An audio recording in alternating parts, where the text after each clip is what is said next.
Welcome back to the Middle Tech Podcast. You've got Logan Jones and Evan Knowles here recording out of the Sales River studio, and we have some great stories to go over with you this week. First of which is Congo Brands expansion.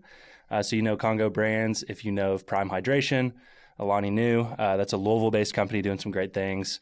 So we've got some news to discuss around their expansion and additional investment in the state. We've also got some news around Meta's AI announcements. So, of course, Meta is getting their hand in the pot of the AI race. And then we also have Apple's AI health coach, Quartz. So we're going to be talking about all those stories.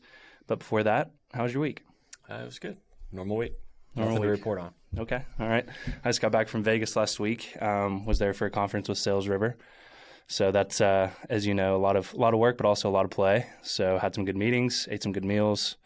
Kobe and I had a good time there. We also brought our new SDR, Michael, with us. So trying to recover from 4 days in Vegas. But 4 days is a long time in Vegas. Yeah, I put on my story. I was like, anything over 48 hours in Vegas is like psychological abuse at that point. It's just you're constantly turned on in Vegas, like all the lights, and you never know what time it is in those casinos. There. Yeah, so happy to be back in Kentucky and ready to dive into this episode. Before we dive in, don't forget to follow us on all socials at Middle Tech Pod, and please subscribe to our YouTube channel as well, where we will be posting lots of video content. And in addition to that, before we dive in, we just want to get a quick word from our sponsors. Middle Tech is presented by KY Innovation, the Kentucky Cabinet for Economic Development's Office of Entrepreneurship. KY Innovation is currently accepting applications for its SBIR STTR Matching Funds Program. Kentucky's program is a national trendsetter for providing critical non-dilutive capital to support the high-tech research, development, and commercialization of novel ideas within the Commonwealth. SBIR matching funds have directly contributed to the creation of more than 700 jobs, more than 200 patents filed, and more than $160 million raised in private follow-on funding into dozens of companies relocating to the state. The matching funds application window is open through April 24th. To apply and learn more about support services for companies that want to explore SBIR STTR grants and contracts, visit kyinnovation.com/SBIR. Middle Tech is sponsored by Bolt Marketing. Take your website to the next level with a website that's built to work.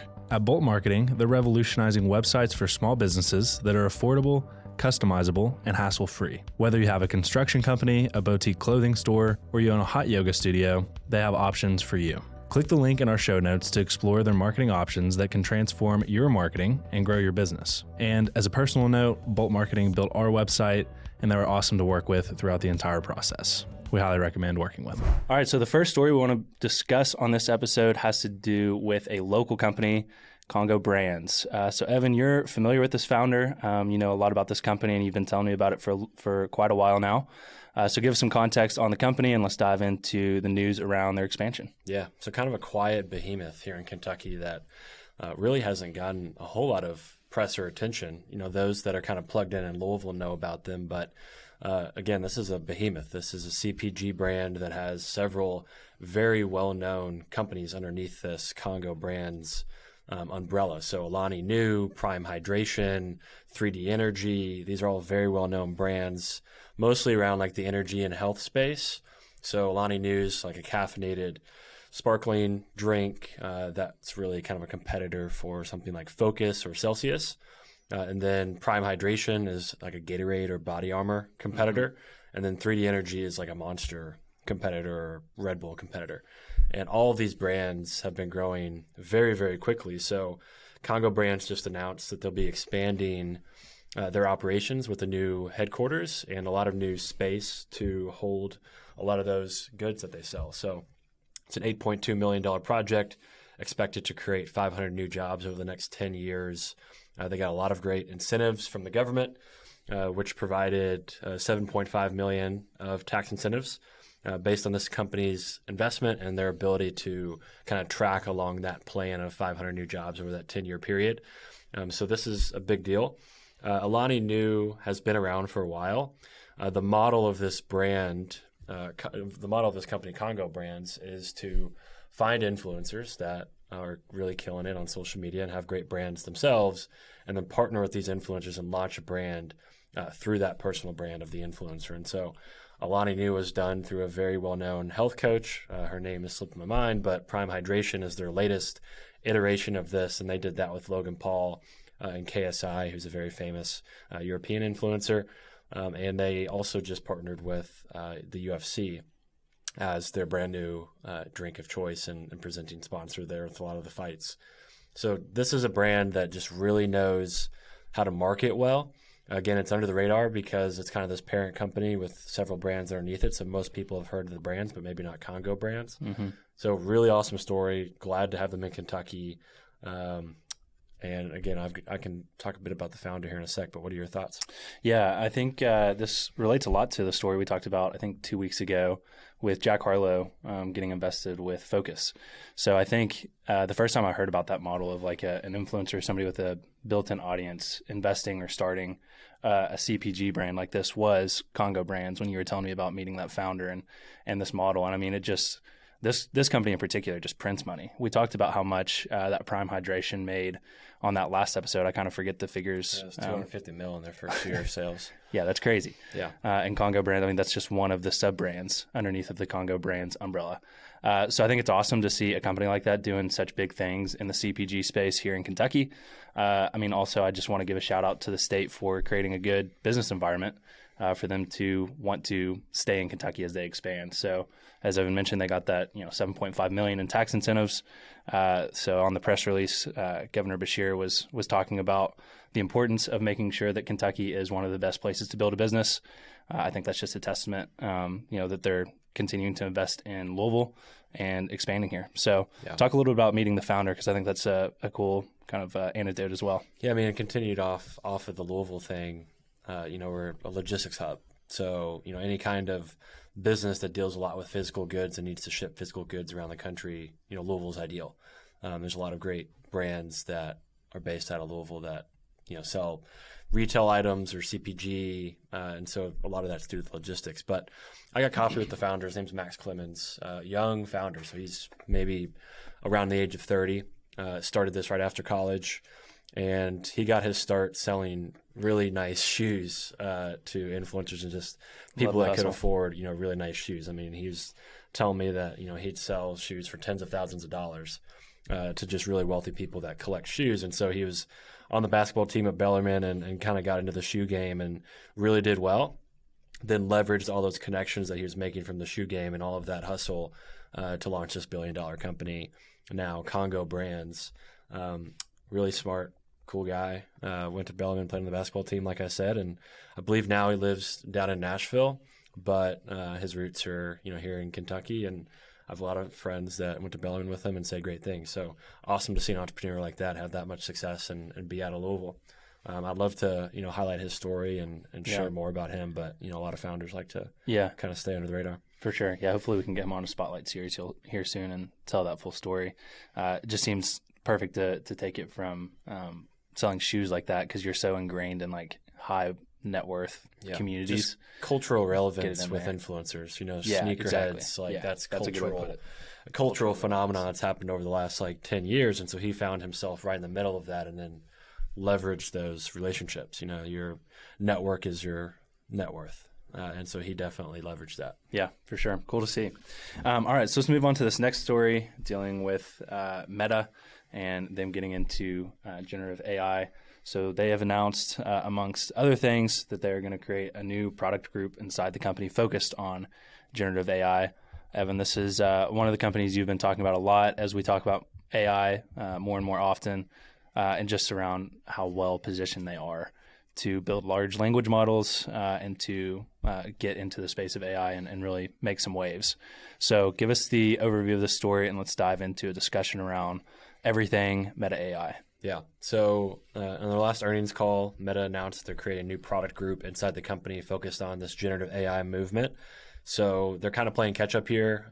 They have admitted that their infrastructure and hardware infrastructure is pretty behind. And so now they're having to really invest heavily in the new age of hardware that powers a lot of these generative AIs and these GPUs.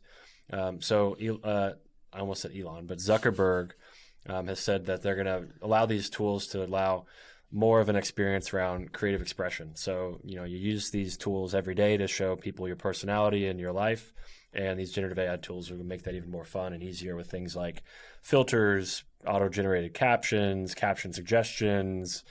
All these things are going to be embedded into the product and kind of seamlessly there. Chatbots. So, for instance, in WhatsApp, if you wanted to have a conversation with something like ChatGPT that's powered by a large language model, you could just have a chat opened within WhatsApp or whatever tool that you're using, probably Facebook Messenger, and just have a conversation, with something that's like a large language model. So they're really just kind of going to take their existing properties and start to embed this generative AI into it. One of the interesting things that they mentioned on that earnings call was that they're using this generative AI to help create the suggestion engine for the feeds and what they give you as far as content that's outside of your network. So a lot of the content on social media now is not necessarily your followers, and Facebook's been slowly increasing the percentage of content that's on your feed that's not from your followers. Mm-hmm. And so with the change of artificial intelligence and them leveraging that in the feed, they announced that they created essentially an optimization that led to about 30% more time being spent on Instagram and 40% on Facebook. And so that's just a lot more opportunity to monetize. I think that's really scary. Yeah, I think that's the dark side. The media is reporting this in kind of a positive light for shareholders of Facebook, but I think that the community and just the public in general needs to be really conscious of this and realize that essentially Facebook's increased monetization by 30 or 40% by taking more of our time. And, that's hours of our time that Facebook's now taking from us by, manipulating us in ways to stay on the platform longer with, content. I know me personally, I've taken a complete break over the last several weeks from Instagram just because I've felt this personally. And I think that people need to do the same. And maybe it's not a break, but need to be conscious of their screen time. Because AI, knows you better than you do, knows you better than your parents do. And that's kind of a scary proposition when you think about how much time you spend on your phone. For sure. I would classify this as like one of the quiet dangers of AI. I think the power of combining social media engagement data with artificial intelligence and training AI models on, hey, go and look at all of the content on social media, tell me what the most engaging content is, and then, feed that back into this content creation wheel. And you see how social media apps get more and more addicting and take more and more of our time. So I saw your tweet that you put out about that, just saying, hey, look out for this. And I think that is exactly the mindset people should have. It's not necessarily stop using social media. I think I've always talked about, the power of social media. I think it can be used for a lot of good, but if you don't, at least be conscious about how much time you're spending on it and what you're doing when you're spending that time on it, I think that's where it can get dangerous. But yeah, as far as them training these models, I think Facebook is going to be a leader in this space just because there's already so much content on there and it's user-generated content. So it's going to very closely mirror how human beings actually talk. So no surprise that Meta is really trying to get a leg up here. I think they're going to catch up to all the others relatively quickly. I mean, we already saw them release their own large language model, which I haven't really heard much about that. If you have any additional they haven't really released info it yet in their products. They kind of opened it up in some beta to developers, but nothing's come out of it yet. Again, they're playing catch up. They're trying to kind of harness what they've got as far as data to train these models, but they're really just kind of making announcements generally that, hey, we're now playing in this space. Yeah. Last thing I'll say about that, just as far as spending time on Instagram and on social media, I do want to give a shout out to this app that I've been using, which is an app that takes advantage of your phone's automation app. So giving a shout out to the 1 Sec app. It basically, if you open Instagram, it automatically switches to another app and makes you wait like 10 seconds before you actually go on the app. So it just stops you from mindlessly opening the app and scrolling. It's been a big help to me. Always like trying to advocate for ways to spend less time on the phone. Anyway, moving on to our AI Edge segment.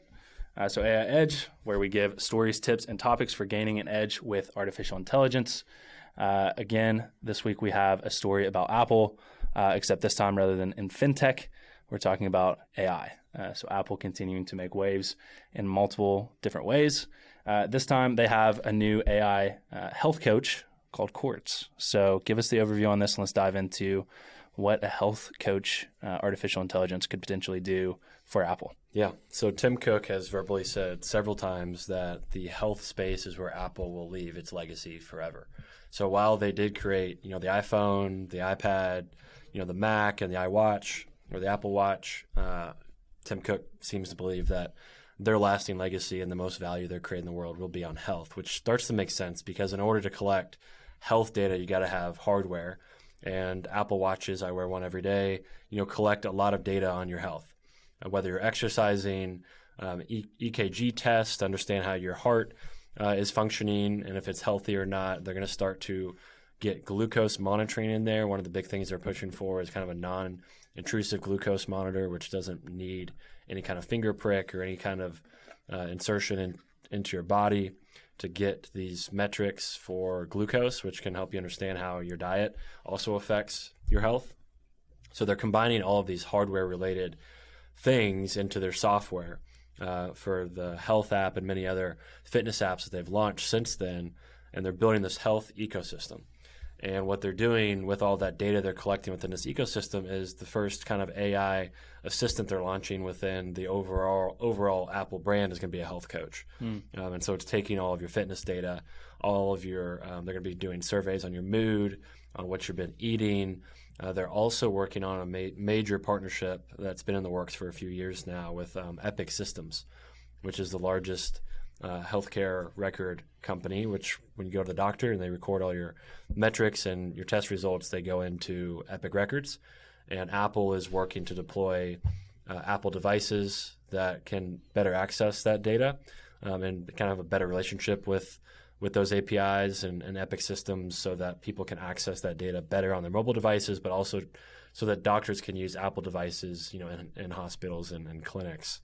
So they're really kind of embedding themselves in the healthcare ecosystem very intelligently with, again, their hardware, but also their partnership with players like Epic Systems. So they're going to have a ton of data to train some kind of model on being a health coach for everybody as an individual. So it's going to be very personal, based on your own data. It's going to be very private. So it's going to be, like we've been talking about, these things are going to be living on your device. And they're known for, facial recognition, all this stuff is what makes people trust the Apple brand. And they're going to be trusting them with your health records. People don't think about health records very often and kind of the data and where that lives. They don't know. They have no idea where that data lives, but Apple's going to start to be where a lot of that lives because, that's where the consumer can access that and kind of leverage it. Yeah. I mean, to me, seeing this kind of news, this is like one of those, like the promises of AI that we all hear about that's like, oh, it's going to be able to optimize your health. That's probably one of the primary ones I get really excited about.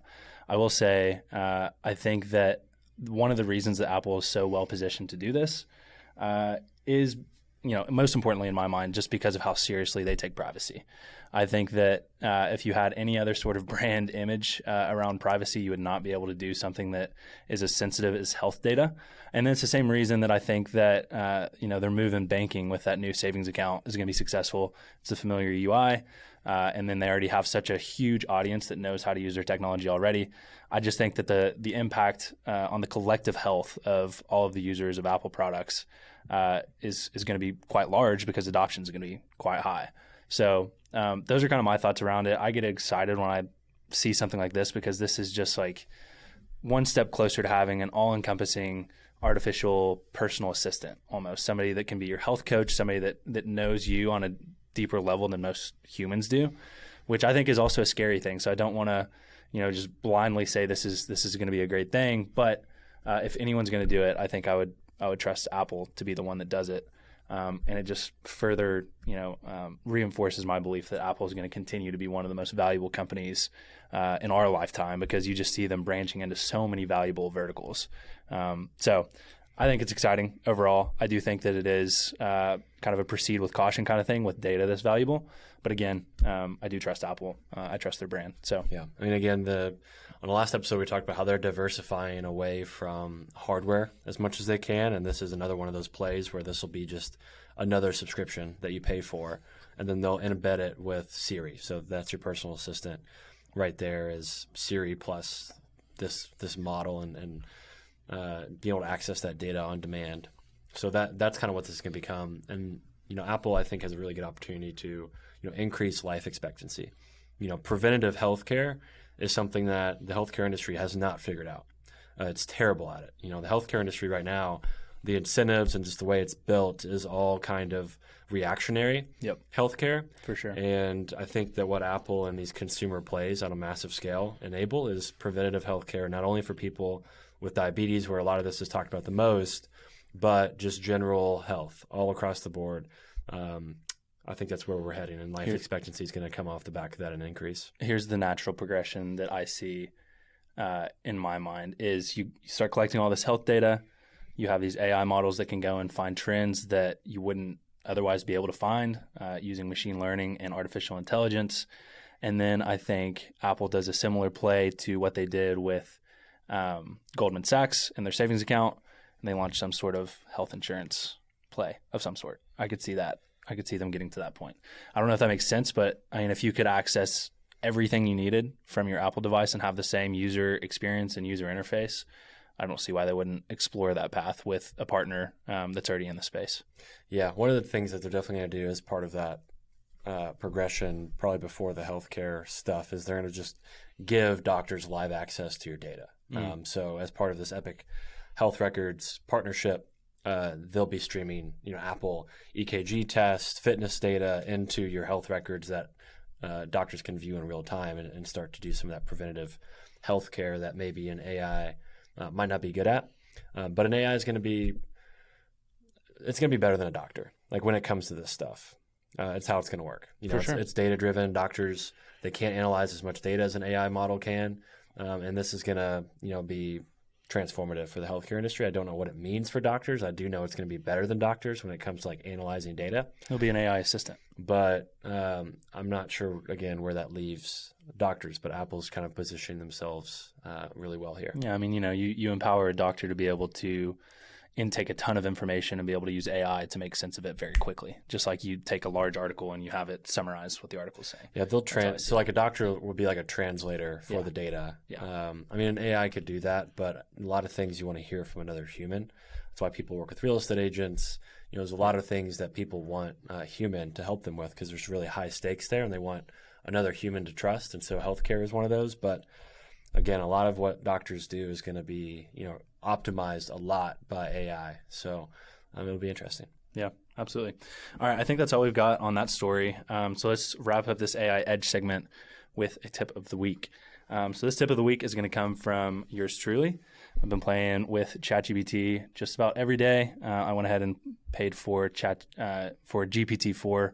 So I've got the GPT Plus subscription going, and I've been just messing a lot with prompts and having GPT do different things for me. So one of them that I've been playing with a lot lately and really enjoying and sharing with a lot of people is what I'm calling co-founder GPT. So I've been going and essentially just prompting ChatGPT with exactly what I want it to do. So I'm just going to read the prompt that I've been using to essentially flesh out ideas. It can be a business idea. It can be an idea for work. I'm just calling it co-founder GPT because I'm saying, hey, your role is to help me flesh out and build upon ideas and essentially act as like a co-founder for an idea. So here's the prompt that I've been using. I said, I've had an idea for a software I want to build out. You are co-founder GPT, and you are here to help me flesh out and build the prototype of an app that transcribes XYZ. Okay, so in this example, I'm talking about transcribing podcasts and making it searchable via chat, just for reference. So you can switch out whatever your idea is. But I said, and build out the prototype of an app that transcribes all of my podcasts and then creates a chat feature that allows people to search for different content that was discussed in the podcast. I will give you notes I take about ideas for the app and the way it functions, and I want you to help me build upon the ideas until we have a solid plan. Then later we can explore what it would take to develop and launch the app for my own podcast. Do you have any questions for me before we get started? So anyway, I think that just providing really detailed prompts and saying, here's exactly what I want to do, and then iterating back and forth with it, specifically having it ask you questions, I found as a way to really unlock some really meaningful outputs from ChatGPT. So that's co-founder GPT. Eventually, I want to try and share what I've actually been using it to build with, but I feel like I have to actually successfully build something first before I share about that and claim it as successful. Build in public, dude. I got to get some more progress on it. There's not enough progress. I could definitely put out. So another tip, this is a bonus tip for you guys.